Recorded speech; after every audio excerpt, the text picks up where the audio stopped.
Na aula passada, vimos os conceitos de normalidade e anormalidade em questão.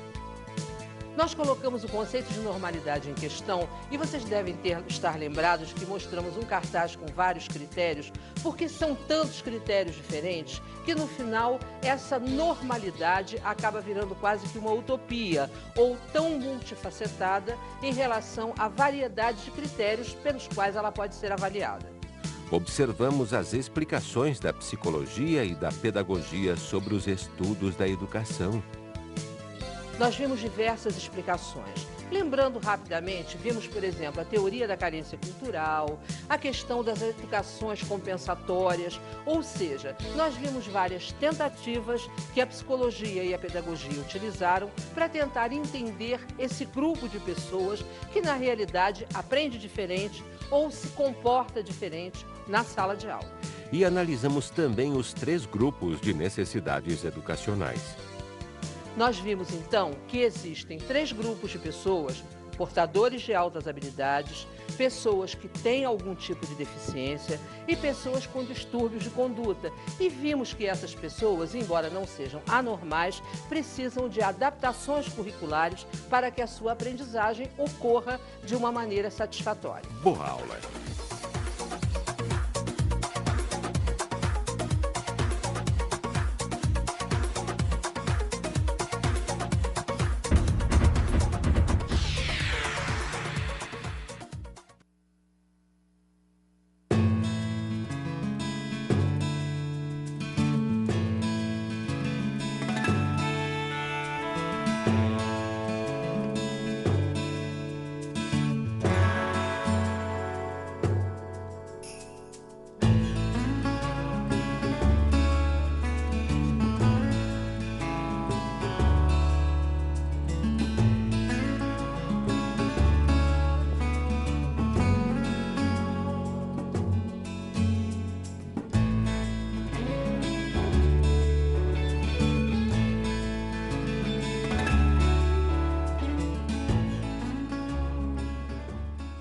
Olá, meus alunos! A aula de hoje, de Introdução à Psicopedagogia, tem como tema Esses alunos que não aprendem, um olhar psicopedagógico sobre o fracasso escolar. A primeira coisa que eu quero colocar para vocês é que essa questão do fracasso escolar é de verdade a pedra no sapato de todo professor. Tudo corre muito bem quando os alunos aprendem, quando os resultados são bons, mas quando a gente percebe que uns estão indo à frente e os outros vão ficando e não vão conseguindo sucesso, a sensação do professor, o sentimento é muito complicado. É de tristeza, é de frustração, é de angústia, muitas vezes ele se culpa. Em resumo, o tema da nossa aula é extremamente importante. Se vocês tomarem, por exemplo, que em muitas escolas a gente tem, por exemplo, 8 turmas de 5ª série e 2 de 8ª, dá vontade de perguntar o que foi que aconteceu com esses alunos durante o percurso. Pois é exatamente sobre essas coisas que nós vamos falar hoje. O que é que acontece através do olhar da psicopedagogia com os alunos que não conseguem aprender no mesmo ritmo, da mesma forma e vão experienciando o fracasso. É um tema fascinante, eu espero que vocês gostem muito da aula. Para começar, nós vamos dar uma olhadinha numa leitura histórica da questão do fracasso escolar. Nós vamos ver as abordagens do fracasso escolar no Brasil, um pouco de história. Maria Helena Pato, 1990, estudou as raízes históricas das concepções sobre o mesmo. Vejam só, a Maria Helena Pato fez uma abordagem muito aprofundada desse histórico do fracasso escolar. O que eu vou fazer aqui com vocês é pegar algumas marcas, alguns momentos mais importantes para pontuar essas fases. A primeira que está colocada aí, e é quando a Maria Helena Pato fala em predomínio das ideias liberais, a gente está falando da ideologia do dom, aquela coisa. Alguns nascem com o dom para aprender, outros não. Ou, de acordo com a classe social de que o aluno provém, ele pode ser bem ou mal dotado ou provido ou destinado para a aprendizagem. Isso é, bem claramente, o predomínio da forma liberal de pensar. Tá claro? Vamos ver um outro momento, então. Advento da escola nova. Bom, eu acho que vocês sabem e se lembram de quando estudaram História da Educação, que a Escola Nova provocou, assim, uma revolução. O chamado Manifesto dos Pioneiros fez com que a escola fosse vista de uma outra maneira. Um lugar mais alegre, os alunos mais ativos e, obviamente, uma outra leitura do fracasso escolar. Só que a Maria Helena Pato coloca algumas críticas a isso. Eu gostaria que nós escutássemos juntos só um pedacinho do texto da autora. Vamos refletir sobre isso e depois eu vou dar uma comentada geral. Vamos lá?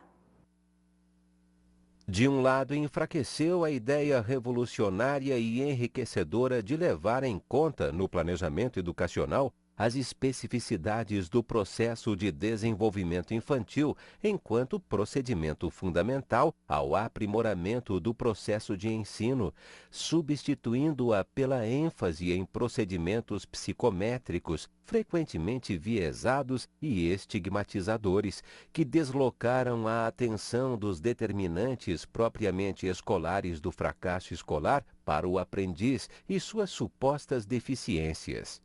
De outro, propiciou uma apropriação do ideário escola-novista no que ele tinha de mais técnico, em detrimento da dimensão de luta política pela ampliação da rede de ensino fundamental e por sua democratização que o movimento também continha.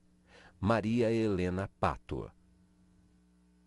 Viram só? A Maria Helena Pato coloca que, de uma certa maneira, houve uma espécie de distorção disso que ela chama ideário escola novista, que propiciou uma chegada com força da psicometria. E a psicometria fazia o quê? Media aptidões, talentos, inteligência e tentava explicar dessa forma quantitativa o fracasso escolar. Mas a Maria Helena Pato também destaca que, por outro lado, o movimento escola novista deflagrou uma coisa muito boa, que é a luta pela ampliação da rede pública. Ou seja, no momento em que se abre a discussão de mais escolas para o povo, embora aquele adendo, escolas de qualidade, seja uma coisa mais recente, isso já significa um bom avanço. Bem, vamos um bocadinho mais, continuando nesses marcos históricos que a nossa amiga Maria Helena Pato destaca. Vamos ver mais um. Início dos anos 70. A teoria da carência cultural explicava o fracasso escolar por meio da desigualdade de ambientes em que as crianças da chamada classe baixa se desenvolviam. Desloca-se do aluno para o ambiente, ou seja, por que esse aluno fracassa? Não é alguma coisa que está nele, mas sim do lugar de onde ele vem. Privado culturalmente, com um código linguístico mais restrito e uma série de outras explicações. Vamos mais um pouquinho olhando esses aspectos. Conceito da marginalização cultural criticava os termos privação, carência e deficiência cultural. Ainda no início da década de 70, ou no correr da década de 70, toda uma crítica a essa primeira postura vai surgindo. Não existe aquilo que se chama carência cultural, mas sim uma marginalização cultural em função do ambiente do qual esse indivíduo vem. Vamos um pouquinho mais, que essa década de 70 foi fervilhante, foi cheia de acontecimentos. Evolução do tecnicismo na educação brasileira retorna à ideia da mensuração das potencialidades intelectuais dos alunos por meio de testes e escalas psicológicos. Então, eu não disse para vocês que os anos 70 foram super movimentados? De um lado, todo um movimento crítico em relação à questão da carência cultural. De outro lado, emerge o tecnicismo, que traz de volta o quê? A mensuração da inteligência, a mensuração das aptidões. É como se tivesse havido um retorno em relação àquela questão bem quantitativa para explicar o fracasso escolar. Ok? Vamos mais um pouquinho. Final da década de 70, teorias reprodutivistas. O final da década de 70 já traz um outro enfoque um pouco diferente. É como se aquele movimento mais crítico predominasse sobre o movimento quantitativista e mensurador em relação ao fracasso escolar. Vejam só, a gente tem Baudelot e Stabler, Bourdieu e Passeron, Althusser, uma quantidade de autores que criticam todo o esquema escolar e as questões da avaliação e do fracasso escolar, mas que mesmo esses vão ser criticados e acabam sendo chamados de teóricos crítico-reprodutivistas. É assim que o Dermeval Saviani, de uma forma bastante crítica, o chamava. Eles tentavam criticar, mas como não apresentavam alternativas de mudança, acabavam sendo críticos, porém reprodutivistas. Deu para entender? O término do regime de exceção permitiu novas leituras que contribuíram para o estudo das dificuldades de aprendizagem. E foi isso que permitiu novas leituras, leituras que antes eram proibidas. Por exemplo, Vygotsky, porque era russo, Paulo Freire, porque tinha sido banido, estava exilado naquele momento. Todas essas leituras começaram a enriquecer o entendimento do fracasso escolar. Na atualidade, eu não consigo definir para vocês uma leitura apenas ou um predomínio tão forte de uma delas sobre as outras. Existem muitas pesquisas sobre isso, algumas outras mais ligadas à área da psicologia ou da pedagogia, e agora, nessa área muito nova e muito rica, a gente já pode dizer que existem pesquisas na área da psicopedagogia. Isso está começando a florescer no nosso país com o advento da psicopedagogia como uma área de trabalho, uma área de estudo, uma área de conhecimento. Está claro para todos? E essas crianças que não aprendem? O que fazer com elas? Se eu disse há pouco que são muitos os estudos, também são muitas as alternativas. E agora, para tornar a nossa aula mais interessante, eu queria ver com vocês uns trechinhos de um filme que tratam exatamente de uma criança que não aprende. Ou será que aprende? Ou será que aprende demais? Ou será que aprende diferente? O filme se chama Mentes que Brilham e eu queria dar uma olhadinha em alguns trechos desse menininho tão bonito que, na realidade, tinha dificuldades de adaptação à escola. Vamos lá. Fred Tate, 7 years old, second grader at Eisenhower Elementary School. He writes poetry, paints in both oils and water, plays the piano at competition level, all the while maintaining what appear to be unlimited skills in math and physics. I can't explain it, Jane. I mean, it's not so much what he knows, but what he understands. Death. There stands death, a bluish distillate in a cup without a saucer.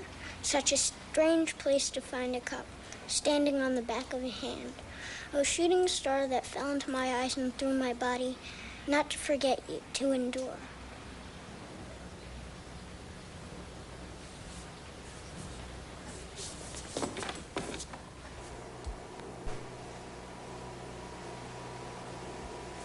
Has this boy been tested? Just the Stanford Binet. His numbers are here. This is extraordinary. Where's the rest of his stuff? Apparently, the mother refuses to let him take any other tests. Well, what about the father? There's just her. I don't know what happened to him. She probably doesn't either. Did you send him our material? Yes, but I don't know if she'll respond. Well, keep trying. Stupid woman.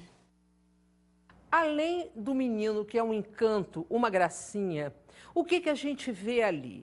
Além das dificuldades emocionais em relação a uma mãe e a ausência do pai, uma mãe superprotetora, isso é o que menos nos interessa. O que mais nos interessa aqui é que aquele menino não tinha dificuldade nenhuma de aprendizagem. Ele tinha uma super aptidão numérica que lhe permitia fazer cálculos e contas. Na realidade, ele era um menino dotado de habilidades ou talentos especiais. E, no entanto, era considerado na escola um menino estranho ou diferente, ou com um comportamento um pouco excêntrico, para não dizer anormal, em relação aos demais. Além do filme, eu queria completar isso com um texto da Mantoan, que trata desse assunto também, fracasso escolar. Vamos ouvir o texto, vocês já viram uns trechinhos do filme, e daqui a pouco eu volto para comentar isso. Aos professores, é importante a descrição detalhada de como se amplia e se aprofunda o conhecimento em uma dada criança, porque a intervenção pedagógica, por mais generalizada que seja, recai sobre um aluno específico, ou seja, em casos individualizados. A maioria dos professores, no entanto, não sabem disso e pensam que as turmas homogêneas de alunos garantem o desenvolvimento de um bom trabalho, revelando a crença de que, ao ensinar um mesmo conteúdo para todos os alunos, estes assimilam num mesmo nível e numa mesma proporção o que lhes foi transmitido. Mantoan, 1999. Então, a Mantoan coloca que, e eu acho isso fundamental, alunos não aprendem todos no mesmo ritmo, do mesmo jeito. Isso é uma falácia, é uma falsa crença. Não existem turmas homogêneas, é uma outra falsa crença. E, na realidade, o que você precisa ter é uma diversidade de estratégias pedagógicas que atendam a esses alunos. E olha que eu não estou falando em necessidades educativas especiais, nem encaminhamento desses alunos para outros espaços ou outros atendimentos. Sequenciando, sem querer cansar vocês, eu queria chamar um outro texto, agora do Bernard Charlot. E eu vou antecipadamente dizer para vocês que esse texto aponta a questão da metade cheia e da metade vazia do copo. Daqui a pouco vocês vão entender por quê. Vamos ouvir o Bernard Charlot. Frequentemente, é feita uma leitura negativa da situação. Fala-se em deficiências, carências, lacunas, enquanto que uma leitura positiva quer saber o que está acontecendo com este aluno. A leitura positiva busca compreender como as situações de fracasso foram constituindo-se na trajetória deles. O que ocorreu com ele? O que ele fez? O que ele pensou? E não somente o contrário, o que ele não fez, o que ele não pensou, o que ele não entendeu. Parece a metáfora do copo cheio até a metade. Podemos olhar para a metade vazia, lamentando a falta do líquido. Ao contrário, podemos olhar para a metade cheia e verificar que, pelo menos, há algum líquido para ser bebido. Bernard Charlot, 2000. Então, o texto fala por si, né? Quando você olha para um copo, da mesma maneira que quando você olha para uma criança, se você olha para a metade cheia, você vê o que já está no copo, ou você vê o que ela já aprendeu, ou você vê, se ela está com dificuldades, a necessidade de historicizar isso, de entender como é que esse fracasso escolar se instalou na vida dessa criança. Ao contrário, se você olha para a metade vazia do copo, você olha sempre para o que ainda falta. Ou, no caso da criança, você olha para o que ela não aprendeu, para aquilo que ela não conseguiu, ou você olha para o fracasso. E aí acabou. Né? Se você tem essa visão negativa ou pessimista, na realidade você tira as chances e você passa a fazer expectativas e prognósticos muito ruins e muito negativos em relação a esse aluno. E a gente sabe bem que esses prognósticos do professor, aquilo que a gente chama profecias autorrealizadoras, têm um impacto forte, mesmo que elas não sejam veiculadas. Aquilo que se espera de uma criança ou de um aluno tem um impacto sobre o desempenho que ele vai ter. Bom, meus alunos, tivemos uma primeira parte de aula bem movimentada, com filme, com textos e com algumas coisas muito importantes para se pensar criticamente sobre o enfoque do fracasso escolar. Eu proponho que agora a gente dê uma parada, tome uma aguinha e daqui a pouco nós voltamos para a segunda parte da nossa aula. Até já!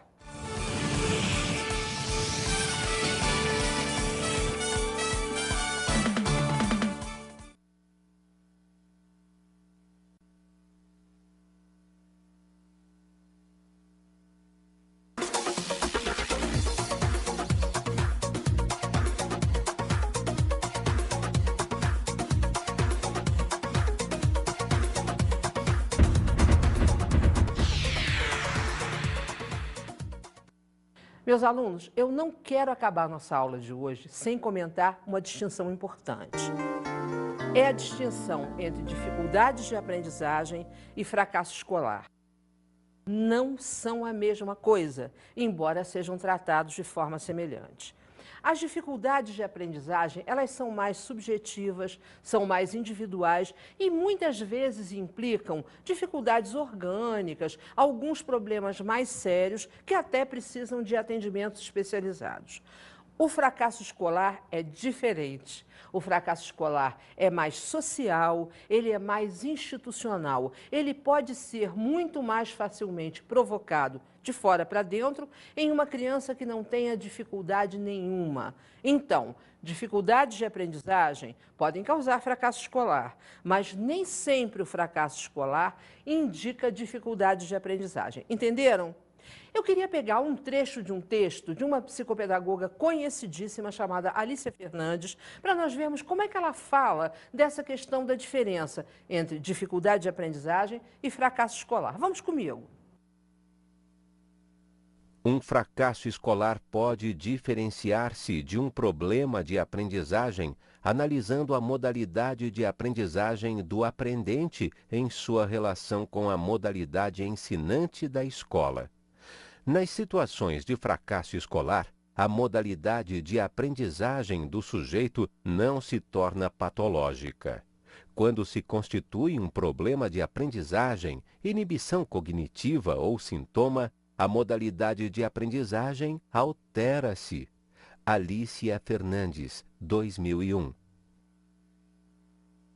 Então, nas dificuldades de aprendizagem, existem modificações na forma de aprender.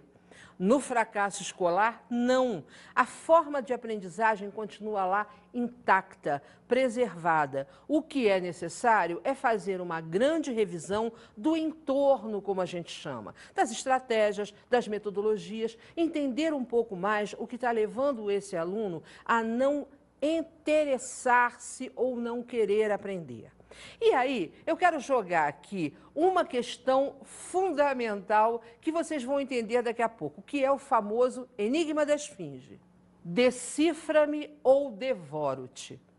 Eu não quero ser catastrófica nisso, mas quero dizer para vocês que é tão complicada essa relação entre o professor que ensina ou o ensinante e o aluno, o aprendente, que quando uma dificuldade de aprendizagem ou o fracasso escolar se instalam, aquilo se torna um grande enigma para o professor. E muitas vezes, diante desse decifra-me ou devoro-te, ou você me entende, ou eu estou perdido para a escola, eu sou um órfão da escola, um que está destinado à evasão, que está destinado a total abandono da escola, o professor fica absolutamente perplexo.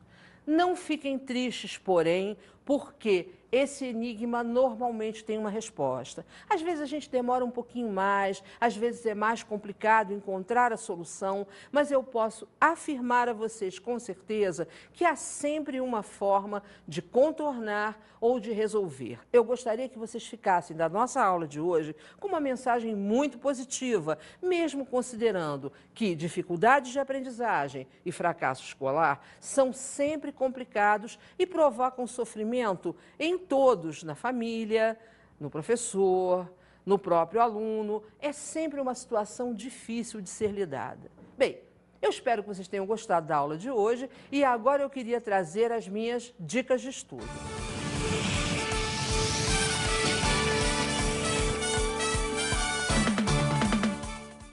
A nossa dica de hoje é um livro. É um livro não muito recente, mas muito interessante. Ele se chama Gibbs em Busca de Si Mesmo. A autora é uma psicoterapeuta rogeriana chamada Virginia Axline e trabalha com uma história que tem tudo a ver com a nossa aula de hoje. Gibbs é um menino, Gibbs é o apelido dele, que é levado à psicoterapia com queixas de grande dificuldade de aprendizagem, negação a qualquer tipo de tarefa escolar e até suspeitas de autismo. Então, ele chega com um quadro de inaprendizagem completamente instalado. Através do trabalho da psicoterapeuta, e é muito bem descrito pela Virginia Axline, você vai começando a perceber que o problema do Gibbs é outro, ou seja, ele traz toda uma problemática emocional que vem da família e não é pobreza, não é miséria, não é privação cultural, muito pelo contrário. Eu acho que o fato dele vir de uma família extremamente bem dotada, cultural e financeiramente, torna a coisa mais interessante, porque existe uma tendência, principalmente na nossa realidade, a associar dificuldades de aprendizagem e fracasso escolar à pobreza e à falta de recursos. Então, eu não vou contar o livro todo, porque senão ninguém vai querer ler. Eu vou deixar essa suspeita no ar para vocês tentarem saber o que aconteceu com Gibbs, mas com certeza ele não era um menino com dificuldades de aprendizagem. Ele era um menino que estava vivenciando um fracasso escolar e que era, na realidade, uma criança normal, uma criança extremamente bem dotada intelectualmente. Eu chamo a atenção ainda para a riqueza de detalhes com que a Virginia Axline descreve o processo de psicoterapia, os jogos, as reações do Gibbs no consultório, os diálogos. É um livro extremamente gostoso.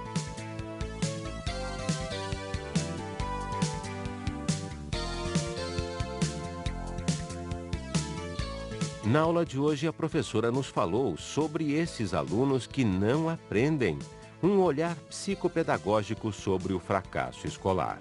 A questão da não aprendizagem é sempre crucial e sempre muito dolorosa para o professor e para o aluno. E vimos também que o fracasso escolar vem tendo uma série de abordagens. Vimos até historicamente como é que isso se instituiu e que a psicopedagogia, como uma área nova de estudo e de conhecimento, pode abrir novas leituras importantes sobre essa questão. Analisamos as abordagens do fracasso escolar no Brasil, um pouco da história.